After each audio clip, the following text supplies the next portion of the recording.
สำหรับที่แปลงนี้นะคะก็เนื้อที่1ไร่2งาน24ตารางวานะคะเจ้าของเปิดขายในราคา1,500,000 บาทเท่านั้นนะคะราคาแบบนี้ทำเลแบบนี้ได้แค่ที่ดินไปก็คุ้มแล้วนะคะนี่ยังแถมบ้านให้อีกนะคะแล้วก็แยกชันสูตรนะคะก็อยู่ใกล้ๆแปลงที่ดินแค่ 2.4 กิโลเมตรเท่านั้นนะคะโรงเรียนศรีศักดิ์สุวรรณวิทยานะคะ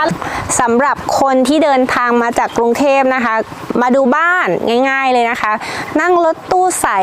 908นะคะมาจากฟิวเจอร์พาร์ครังสิตนะคะก็มาลงตรงตลาดยิ่งรวยแล้วก็ขี่วินมอเตอร์ไซค์เข้ามาดูก็ได้นะคะค่าวินก็ไม่แพงนะคะเข้ามาตรงนี้น่าจะไม่เกิน20 บาทค่าโอนคนละครึ่งนะคะราคานะคะสามารถต่อรองได้นะคะถ้ามาดูแปลงที่ดินแล้วชอบจริงๆสามารถต่อรองได้ค่ะโฉนดครุฑแดงน้ำไม่ท่วมนะคะสำหรับบ้านหลังนี้นะคะก็ติดถนนลาดยางเลยนะคะบ้านหันหน้าออกไปทางทิศตะวันออกค่ะสวัสดีค่ะวันนี้นะคะซาร่ากับน้องโจเซฟก็พาทุกๆคนนะคะมาอยู่กันที่ตำบลเชิงกลัดนะคะอำเภอบางระจันจังหวัดอะไรลูกจังหวัดสิงห์บุรีนะคะวันนี้ก็มีบ้านพร้อมที่ดินแต่จะพูดง่ายๆนะคะเป็นที่ดินแถมบ้านละกันเนาะที่ดินแปลงนี้นะคะก็อยู่ติดกับแม่น้ำน้อยนะคะเพื่อนๆเห็นวิวแม่น้ำน้อยไหมคะแม่น้ำน้อยก็เป็นแม่น้ำสายหลักนะคะของอำเภอบางระจันจังหวัดสิงห์บุรีนะคะบ้านหลังนี้นะคะก็เหมาะมากๆสำหรับการทำคาเฟ่รีสอร์ทนะคะหรือว่าโฮมสเตย์นะคะ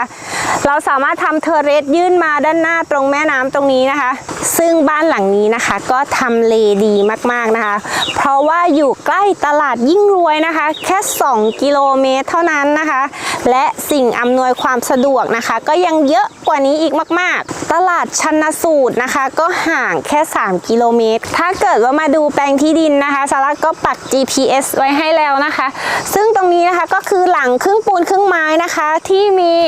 จานดาวเทียมนะคะอยู่หน้าบ้านซึ่งก็อยู่ฝั่งตรงกันข้ามศาลาประชุมหมู่บ้านนะคะถ้าเกิดว่าเข้ามานะคะก็หาไม่ยาก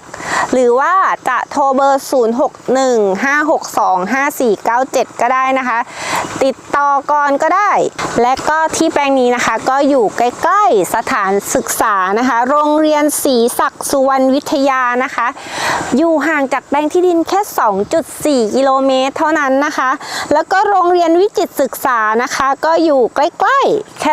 2.9 กิโลเมตรค่ะ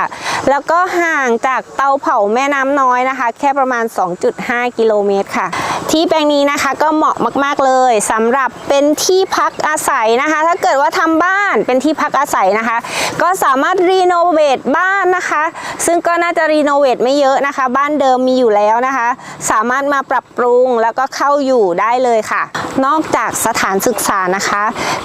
ที่แปลงนี้นะคะก็อยู่ใกล้ๆโรงพยาบาลบางระจันนะคะก็แค่ประมาณ3 กิโลเมตรเท่านั้นนะคะเห็นไหมคะว่าสิ่งอำนวยความสะดวกนะคะอยู่ใกล้ๆแปลงที่ดินไม่ถึง3 กิโลเมตรค่ะและก็สำหรับที่แปลงนี้นะคะถ้าถามว่าทำไมถึงเหมาะสำหรับทำธุรกิจการท่องเที่ยวได้นะคะก็เนื่องจากว่าที่แปลงนี้อยู่ติดแม่น้ำเลยฝั่งตรงกันข้ามนะคะก็เป็นแม่น้ำน้อยนะคะก็สามารถที่จะมาพัฒนาอาจจะล่องเรือปั่นจักรยานนะคะหรือว่ามีเรือเป็ดให้บริการด้านหน้าตรงนี้ก็ได้นะคะสามารถทำเป็นศูนย์พัฒนาชุมชนได้นะคะทำให้ชุมชนของเราเนี่ยแข็งแกร่งแล้วก็สร้างอาชีพให้กับคนในชุมชนได้ด้วยค่ะ